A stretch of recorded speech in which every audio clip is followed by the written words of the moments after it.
Hey, what's up guys? Today I want to show you every shrine's location in the Gerudo Desert. So if you don't know where Gerudo Desert is, it's going to be in the bottom left corner of the map. And the first shrine we're going to be looking at today is the Kuda-Nisar Shrine. And its location is going to be at the top right here, right next to the West Gerudo Ruins. It's very easy to get to. You can fly here from the tower and you'd be good to go. So first thing you're going to want to do is connect two boards together. I use the rewind so that I could just make my life a little bit faster, and then I rearrange the boards after that so that I can have them become longer so I could reach the third board and connect to that one. After I connect to that one, I almost lose it, so I have to rewind it and get it back while it's rewinding. After I grab it, I bring them all upstairs so that I can rearrange them to be the longest they possibly can be, make my life easier. It is a little bit tedious, but you know, you gotta do what you gotta do, right? So then once you're done, you're gonna wanna throw it out and then turn around, grab the boards again and use it as a bridge. If you miss it, make sure you rewind it so that you can have another chance to grab it, because you don't wanna redo that.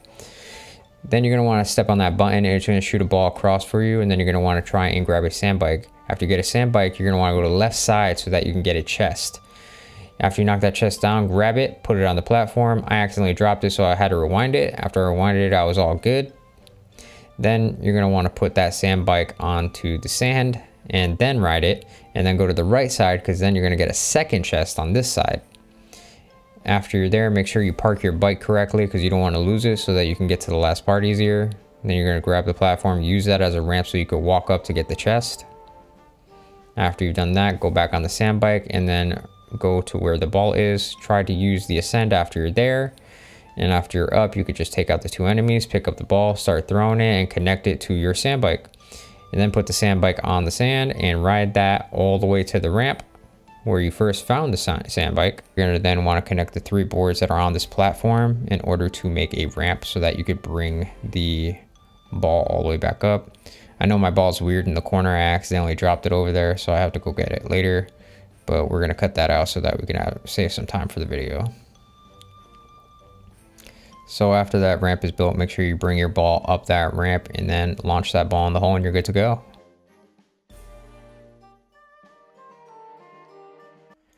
Okay, so the next shrine we're looking at is the Muryo Tanag Shrine. Now this shrine is going to be located to the west of Gerudo Town, and I do recommend you move there from Gerudo Town because you have a good vantage point up here and you can zoom in and see where your pin is placed, because once you're in that smoke will take your map away and it makes it very hard to follow where you're trying to go. As long as you can do this, you'll be good. Okay, so this shrine's fairly simple. It's just a proving ground shrine where you are basically naked. They give you a couple weapons to use, and there's a few robots that are actually kind of easy to take out one shot with the bow. It's only about 2 of them, but after you go up there, you're going to want to let that guy burn himself on fire. You're going to want to combine that halberd with one of those things to upgrade your weapon, and then you're just going to try and take out the boss. This guy is the one that takes the longest to take down, so you're just going to want to keep stunning him and trap him in a corner basically. And then his homie tries to come in, but as long as you have like a big bat to swing with them, it'll be pretty easy to take out. And you take out that last one-shot guy, and then there's a shrine. You open your chest for rewards and you're good to go. Okay, so the next shrine we're covering is the Irasak Shrine. This shrine is basically south from Gerudo Town, and if you want to zoom in right here, this is what the structure looks like. If you want to mark like around here, on top of it or around here, that marker is important, and I do recommend you do travel to it from Gerudo Town so that you could see the marker like this, because when you go in that fog, your mini map and your regular map don't work, so you could just get a straight shot from Gerudo. Okay, so for this shrine, you're just going to want to jump down and hit it straight shot for the shrine. That's pretty much all there is to the shrine. It's just getting to it, because that's the whole challenge in itself. Because once you get closer to the shrine, there's going to be sand that moves in the opposite direction and pushes against you. And to combat that, you basically just keep jumping in the sand, unless you want to make your own sand bike. I didn't do that because I could just jump my way there. I didn't feel like wasting my materials on that. So you're just going to keep wanting to jump through and keep waiting for your stamina to recharge, try to get on top of a platform like this. And then when the monsters are attacking you, you can hit him with a blue choo-choo ball because that turns into water and it calcifies them so that you could just one-shot them right after. But yeah, you're just gonna want to keep making your way through and keep jumping to as many platforms as you can until you make it all the way back to the shrine. And then that's it. That's all you do. You collect your rewards and you complete the shrine. Okay, so the next shrine we're looking at is the Kara Hatag Shrine. And this one's going to be also south of Gerudo Town. Make sure you mark it right here. It's going to be at the Southern Oasis. And same deal as the last shrine I told you guys about. Make sure you're able to see the tag and then just make a straight shot to it through the smoke, because you can't see anything on your map when you're inside the smoke. Okay, so you're going to want to grab the torch, light it up, and throw it up at the top to open that door. Then you're going to want to throw that torch up on that platform. Then you're going to want to grab your weapon and then drop your weapon. And then you're going to place it on top of that button so that the platform goes down. So then you can grab a chest. After you grab the chest, you could use Ascend to get back up top. And after you do that, this is when you're going to want to use your bow and arrow and light up your arrows with the torch that you left down there. And you're going to want to shoot all 3 pillars. Once you've done that, the door should open and you can pick your weapon back up and walk over and finish the shrine. Okay, so the next shrine we're covering is the Chichim Shrine. So that's going to be to the east of Gerudo Town. But the shrine is actually, you're not going to be able to find it by marking this spot. You're actually going to need to jump in a hole that brings you into a cave. So this is what it looks like from here. You zoom in on it. That's where you're going to need to mark. Jump in that hole. So once you're there, you're going to want to jump into the hole right here. It's like a little vortex. And then bam, we're in a cave. You're going to want to head straight and then pull that lever to open the gate. You want to take a left, and then you're going to want to take a right, and then you're going to want to take another right under a gate that's going to fall a little bit. Don't worry, you're going to be safe. You're going to pull that lever, take a right, go underneath there, and then crawl underneath that. And then just keep going straight throughout there until you see an opening in the ceiling that you can walk up. Then you're going to want to pull that lever to connect all these together. And then when you get down here, there's a Bubble Frog that you can attack and get a Bubble Gem from. After that, you head straight, and then you're going to see the shrine on the other side of the gate. So what you're going to do is ascend, and then you're going to move those platforms.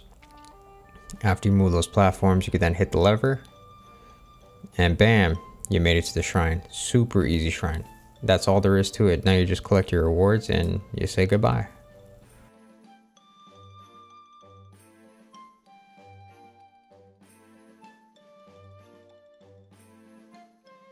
Okay, so the next shrine we're going to be looking at is the Siwakama Shrine. This shrine is going to be located on the east side of the Gerudo Desert in the East Barrens. And this is what the structure looks like if you want to mark it right here. It's actually very easy to find. It's not in a cave or anything, so X marks the spot. Run straight to it and you'll be good to go. Okay, so you're going to want to grab that ball, put it in the middle of the platform, and then jump on it so you could jump onto the other platform. And then on the second one, you're going to want to grab that ball and put it on the ramp on the right side so that you can break open the wall and grab a chest. After you grab that chest, make sure you grab that ball again, place it on top for a second, then grab it one more time, and then when you pull it forward, leave it there for a couple seconds, then let it roll, and then rewind it, so then you would have time to jump on it and jump to the next platform once again. Now for the third one, you're going to do the same thing.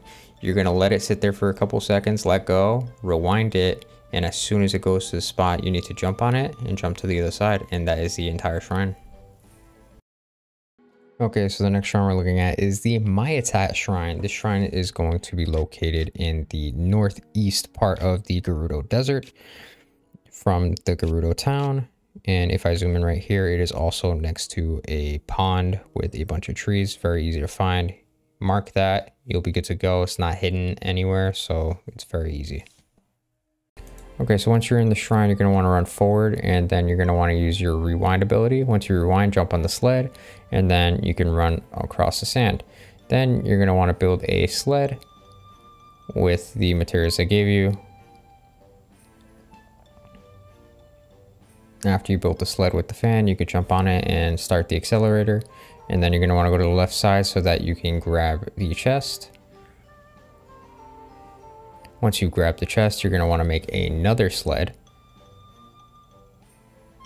And then you're going to ride that one straight to the end of the shrine, and that's the entire shrine.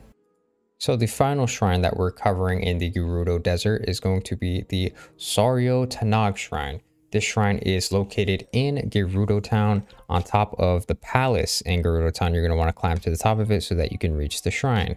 It is smack dab in the middle of the Gerudo Desert. Super easy to find. Just mark right here and you'd be good to go. Okay, so the first thing you're going to want to do is grab that fan, and then you're going to want to turn it on and pick it up. And then you'll be able to blow sandcastles away, or sandhills. So then the one in the back is going to have a chest in it. It's going to have a small key. So then you can grab the fan again. You want to bring that into the next room with you. Open the door, and you're going to fight an enemy. After you fight that enemy, you're going to pick up the fan, and then you're going to blow the sandhills away. And then the one on the right is going to lead you to a chest room. After you go through, you can grab another fan, turn that one on, and then blow down this sandhill. And this enemy is going to have a weapon that has a fan connected to it that you want to pick up. Then you use the fan to get up here, and then you're going to use that fan weapon you just grabbed to open the chest up. After you open the chest, you're going to get 10 arrows, and you can jump down and drop the weapon if you don't want it. I didn't want it, so I dropped it and went back to the other room. You're going to want to use your ascend ability when you're going on to the other side. And then you're going to fight this enemy very quickly, and you're going to find another fan that you could turn on, and you're going to want to blow away all the sandhills. And then after you blow away all the sandhills, you're going to pick up that mirror. Then you're going to bring it, and you're going to make it shine a beam of light into the room that you just came from. After you make it clear into that other room, you can ascend back up and then jump down and grab the other mirror and reflect it onto right above the door that opens and ends the shrine. Thank you guys for watching. I'll see you next time.